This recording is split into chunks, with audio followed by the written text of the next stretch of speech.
Merci Charles Benoît. Donc effectivement, le dernier temps de cette journée est consacré au numérique au service de l'ODD 17 en territoire. Et là, on aura deux séquences. On va commencer très rapidement. D'abord, les ateliers de co-construction qui nous emmèneront aux alentours de 16h30. Et puis à 16h45, la dernière table ronde sur les perspectives du numérique.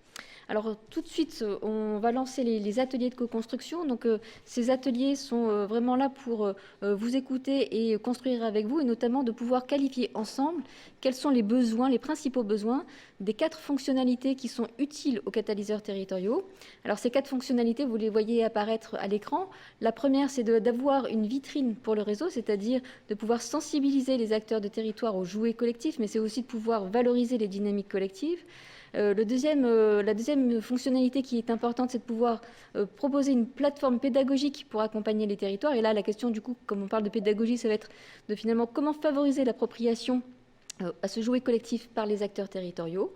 La troisième fonctionnalité, c'est d'avoir une plateforme de capitalisation partagée. Et là, c'est de mettre à disposition toutes les ressources qui sont capitalisées pour les catalyseurs territoriaux. Et enfin, le dernier thème de nos ateliers, c'est la plateforme d'échange entre pairs pour co-développer en ligne. Et donc là, c'est vraiment pouvoir permettre à des groupes de catalyseurs territoriaux de pouvoir travailler, d'avoir un travail collaboratif. Alors pour participer à ces ateliers, vous êtes déjà sur le site de duramo.fr. En dessous de votre écran, vous avez 4 liens Teams qui sont finalement chacun reflète l'un des 4 thèmes que vous voyez là. Donc il vous suffit de choisir l'un d'eux et de vous y inscrire, de cliquer sur le lien. Très concrètement, les ateliers ils vont être co-animés. Ils vont durer à peu près une petite trentaine de minutes. Les co-animateurs des ateliers auront à peu près 5-10 minutes pour essayer de synthétiser les principales idées qui seront issues de nos réflexions collectives. Et on se retrouve aux alentours de 16h15 pour la restitution de ces 4 temps d'échange.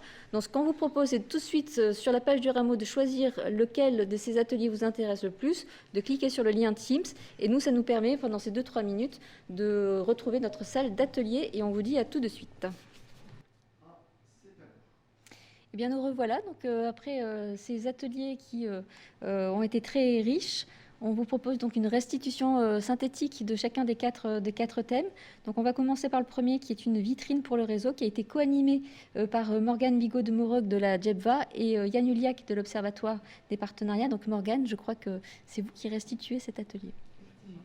Alors, l'atelier 1 a été très riche, puisque nous avions une grande diversité des catalyseurs, ce qui nous a permis vraiment de bien avancer sur la construction de l'espace.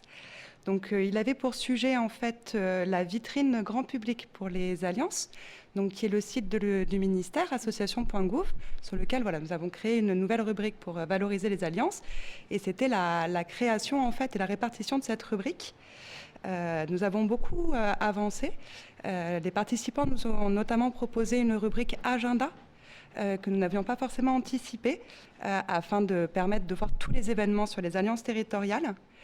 Également l'importance dans une rubrique exemple de la valorisation des alliances et une forme de storytelling afin de permettre une appétence déjà de la part des élus et des médias pour les alliances, et ainsi permettre une meilleure valorisation des différents catalyseurs, ainsi qu'après une redirection vers les réseaux sociaux. Et ainsi que déjà un premier niveau de forum, afin d'avoir déjà un premier échange entre des peut-être néophytes complets et des pionniers des alliances, afin de permettre de nourrir la réflexion de chacun. Il y avait également la réflexion sur la cartographie ou l'annuaire, quel était l'outil le plus utile à la main des catalyseurs.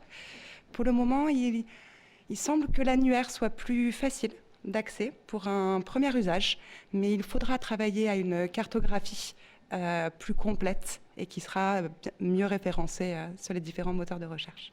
Voilà. Merci beaucoup. Merci à vous.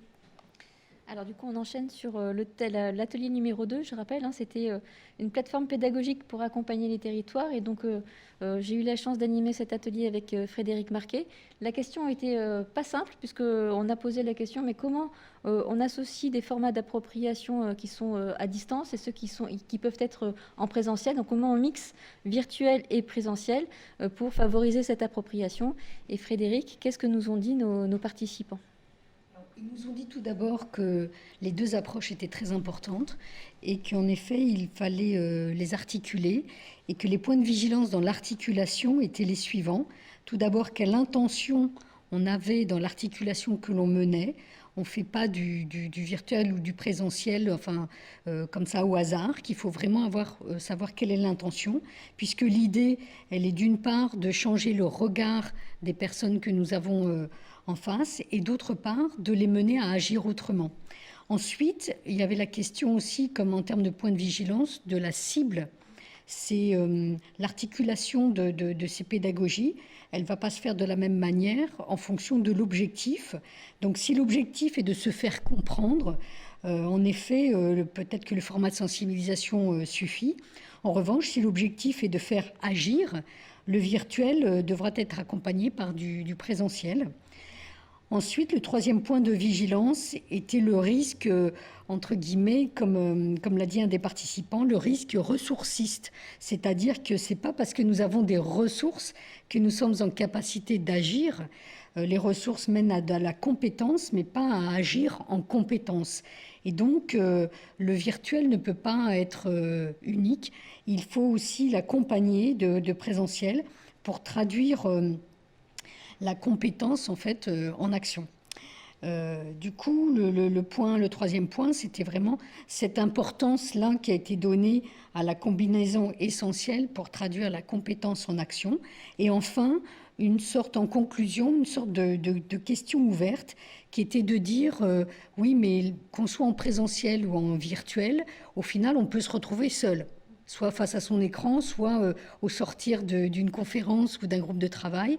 Et donc, comment on peut faire pour se sentir moins seul et qu'il y ait une forme de continuité, quelle que soit l'étape du processus dans lequel nous sommes, de la co-construction.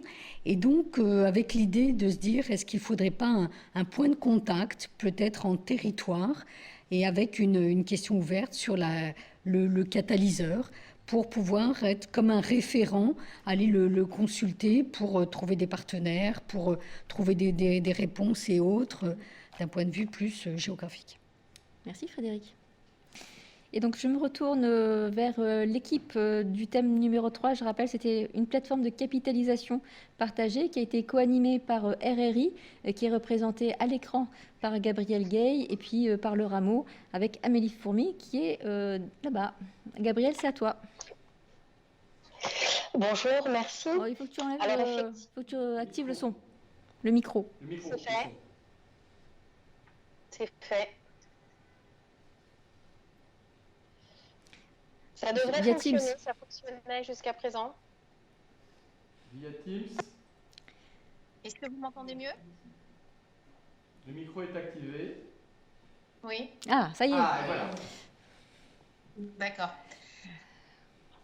Alors, effectivement, donc, cet atelier numéro 3 sur la partie capitalisation était proposé avec quatre parties d'entrée qui sont à la fois à travers des outils, mais également des témoignages, également des kits opératoires.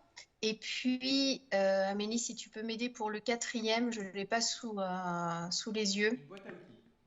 Directement. Et merci, boîte à outils, document de référence, illustration, donc méthode et boîte à outils. Donc, à partir de ces quatre entrées, il était posé les questions suivantes. Qu'est-ce que l'on pense de ces quatre portes d'entrée? Est-ce qu'il y a d'autres portes d'entrée à proposer et quels seraient les besoins d'outils pour informer ou former pour agir efficacement?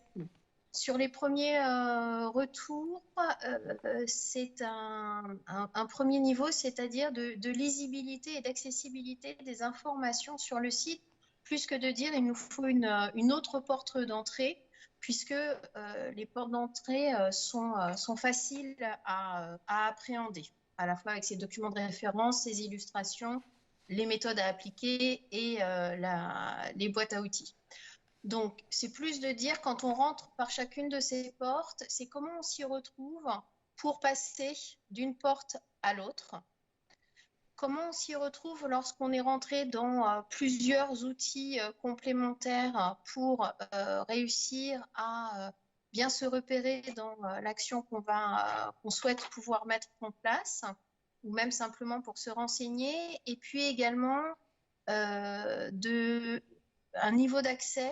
La deuxième chose, c'était de se dire, quand on n'a pas forcément beaucoup de temps pour accéder à toute cette ressource, comment on fait pour avoir un premier survol qui permet d'avoir une lisibilité globale?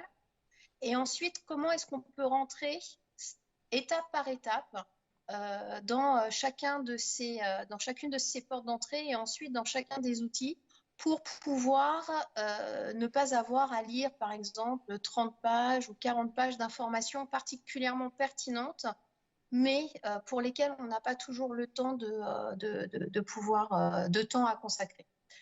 Ensuite, l'autre message, c'était de dire, est-ce qu'on ne peut pas y aller par des outils un peu plus mixés à travers l'une ou l'autre de ces portes?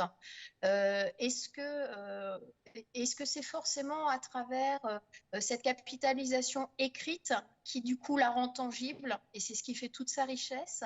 Mais en même temps, est-ce qu'il n'y a pas d'autres moyens de pouvoir rentrer dans cette information, que ce soit à travers de l'illustration vidéo, que ce soit à travers la continuation des MOOC, par exemple, qui sont également des moyens de pouvoir accéder à cette information.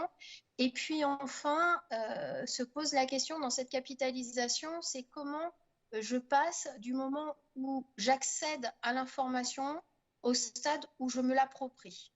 C'est comment cette capitalisation devient mienne et qu'elle ne devient pas seulement de la capitalisation pour tous, ce qui est déjà en train d'être constitué grâce à tout le travail du Rameau, mais c'est comment ça devient également ma propre capitalisation pour que je puisse la transformer sur mon territoire. Voilà. Eh ben, merci beaucoup, Gabrielle.